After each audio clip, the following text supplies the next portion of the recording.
Bonjour. Bonjour.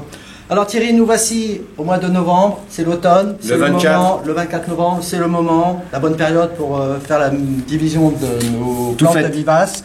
Et là, aujourd'hui, nous avons de la sauge Nemerosa. C'est une plante originaire d'Europe et d'Asie centrale.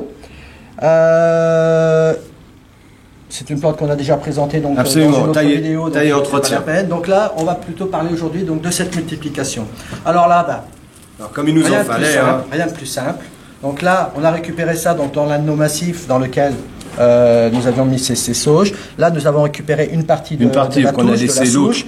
Et là, eh bien, toujours un outil tranchant, histoire de commencer à diviser un petit peu comme ça. Et après, on va y aller à la main. Là, je serais curieux de savoir combien on peut faire de plants, parce que c'est vraiment très petit là.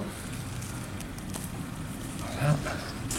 Tu peux faire combien là? 4? Alors là, bon, comme c'était pas un gros pied, je pense qu'on va en faire 3.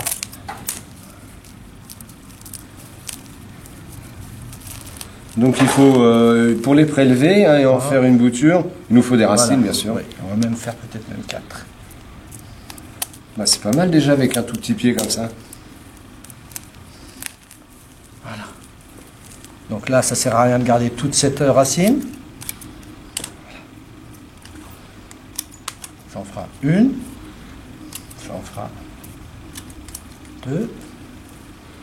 Ça en fera 3. C'est vraiment, voilà. Vraiment excellent. Alors, le rempotage. T'as raison, faut le toucher moi. Non mais tu as raison. Un mélange de tourbe, de terreau et un peu de terre de jardin. Hein, un tiers, un tiers, un tiers. Voilà. La terre de jardin va garder l'humidité bien plus que le terreau s'il n'y avait que ça. Quoi. Voilà, alors c'est pour ça que justement la terre de jardin a tendance à garder plus l'humidité comme tu dis. Donc au niveau de l'arrosage, là bien évidemment on va l'arroser après la plantation. Et ensuite, laissez bien la terre ressécher entre 2 arrosages. Ne maintenez surtout pas la terre humide. Alors on le stocke où? D'autant plus que la plante, nous allons la stocker à l'extérieur. D'accord. Donc s'il pleut, évidemment, elle sera arrosée. S'il ne pleut pas pendant 3 semaines, elle sera à la diète. Voilà, voilà. Alors c'est une plante très rustique qui supporte jusqu'au moins 20 degrés.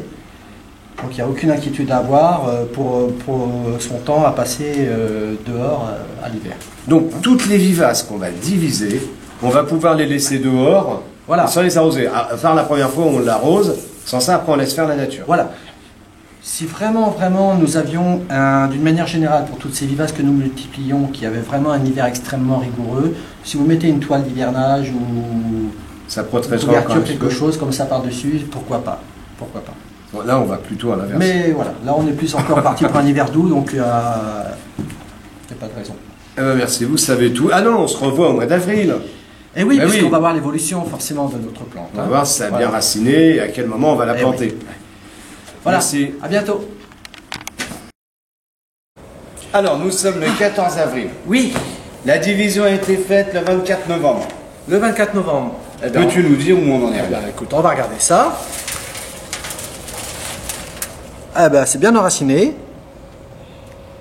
Donc là, ça n'a plus qu'à être planté. Oui. Hein, puisqu'il est même grand temps de la planter, parce qu'on la voit même déjà, elle a déjà même envie de fleurir, vous voyez. Il y a déjà ces boutons floraux là qui se forment.